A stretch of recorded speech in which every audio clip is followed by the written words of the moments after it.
बंधु धर्मज्ञान TV YouTube channel परिवार को आपण को स्वागत। जो मित्र माने हमारे चैनल को लाइक शेयर और सब्सक्राइब करि नाहंती से लाइक शेयर और सब्सक्राइब करिवार आवश्यकता रही। ए चैनल ज्योतिष भित्तिक वास्तु भित्तिक एवं अनेक धर्म संबंधी जनहितकारी उपाय मान प्रस्तुत करा जाउची, जहाँकि आपणक दैनंदिन जीवन रे आवश्यकता रही से ज्ञान ग्रहण करिवार। तेणु ज्योतिष भित्तिक वास्तु भित्तिक मालिका भित्तिक भविष्य मालिका भित्तिक पुराण भित्तिक वशीकरण भित्तिक पूजापाठ भित्तिक रुद्राक्ष एवं ग्रहरत्न भित्तिक अनेक विषय वस्तु प्रस्तुत करा जाउची, जार ज्ञान आपण ग्रहण करिवार आवश्यकता रही। कारण आपण जीवन रे प्रत्येक समय रे ज्योतिष सहित भेट हवा बा ज्योतिष सहित वार्तालाप करिवार आवश्यकता रही। कारण गोटे उत्तम मार्गदर्शक आपण को गोटे उत्तम रास्ता देखैबारे साहाय्य करिथाय। आपण जतबेले कोनसे दुखरे बा कष्टरे अछंती तबे आपण को से समय रे जणे उत्तम मार्गदर्शक ही ठीक रास्ता देखै परिबो। तबे दर्शक बंधु आज रे कार्यक्रम माध्यम रे आमे आलोचना करिबा जे तुलसी द्वारा किपरि आपण करिवे वशीकरण प्रयोग। यह शास्त्रोक्त प्रमाण रही। शास्त्र रे ए विषय रे आलोचना रही, विषय वस्तु रही। तेणु यही उपायटी को आपण जदि अवलंबन करती तेबे अन्य को निज प्रति आकर्षित करिवार क्षमता आपण को प्राप्त ही थाए। समस्त जगत किपरि मोहित हेबे, वशीकरण कौन रही सहज एवं सरल उपाय, अन्य को आकर्षण करिवार सरल प्रयोग कौन रही, निज मन पसंद व्यक्ति विशेष को आपण निज अधीन को आनिबा पई बा निज द्वारा कोनसी कार्य करेबा पई कौन रही तंत्र शास्त्र अमोघ अस्त्र।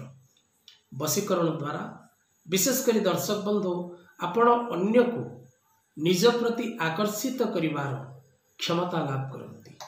सेथिपई विश्वास, श्रद्धा, भक्ति एवं धैर्यर आवश्यकता रही।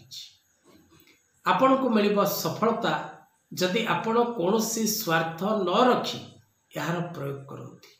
जनहित कार्य जहाँ रही जहाँ द्वारा अन्य जने व्यक्तिर लाभ हम जनहितकारी कार्य, तेबे आपण शीघ्र सफलता लाभ करेंगे। तेबे आसंतु जानिबा आज रे कार्यक्रम रे कौन रही सहज एवं सरल सूत्र। दर्शक बंधु आपण कोनोसी शुभ दिवस रे एही क्रियाटी को करिवार आवश्यकता रही। कारण शुभ समय रे आमे जदि कोनोसी कर्म करूचे तेबे ताहार फल निश्चित भाव रे हमको शुभ मिलता है। तुलसी पत्र एवं सहदेईर वृक्ष बा जड़ ए दुईटी को एकत्र आपण चंदन पेड़ी रे घोरी यार एक तिलक प्रस्तुत करिवे। परे यह को काचपात्र मध्य रखी निज गृहर पूजा घरे रखिबे। जहाँ को आपण निज अधीन को आनिबा को चाहउछंती बा जहाँ को आपण निजर करिबा को चाहउछंती सही व्यक्ति विशेष को जदि आपण भेट करिवार थाए बा ता पाखु को जिवार थाए तबे एही तिलक को आपण निज मथारे लगांतु। से व्यक्ति आपणकर वशता स्वीकार करिबो। छोटिया सरल उपाय। किंतु आपण जतबेले तुलसी पत्र संग्रह करिवे एवं जतबेले सहदेई गछर वृक्षटी को संग्रह करिवे, वृक्षटी को आपण निज काम रे लगेबा पूर्व वृक्षराज को प्रणाम करिवे। आपण केउ कर्म पाई वृक्षराज को आपण कर्म रे शामिल करूचंती ताहा वृक्षराज को जणैबे। एवं विधि विधान रही वृक्ष बा चेर ग्रहण बा मलांग ग्रहण विधान रही पंचोपचार पूजार। तेणु जदि पंचोपचार पूजा करी वृक्षरु पत्र शाखा संग्रह करती तेबे आपण को निश्चित भाव रे शुभ फल मिलता है। एवं ताको आनि सारला परे गंगा जल रे शुद्ध जल रे हलदी पानी रे क्षीर रे धोइबा द्वारा उक्त वस्तु बा सामग्री रो शक्ति बहुगुणा प्रभावित करिथाय आपणक क्रिया उपरे। शुद्धता ही साधनार प्रथम अंग।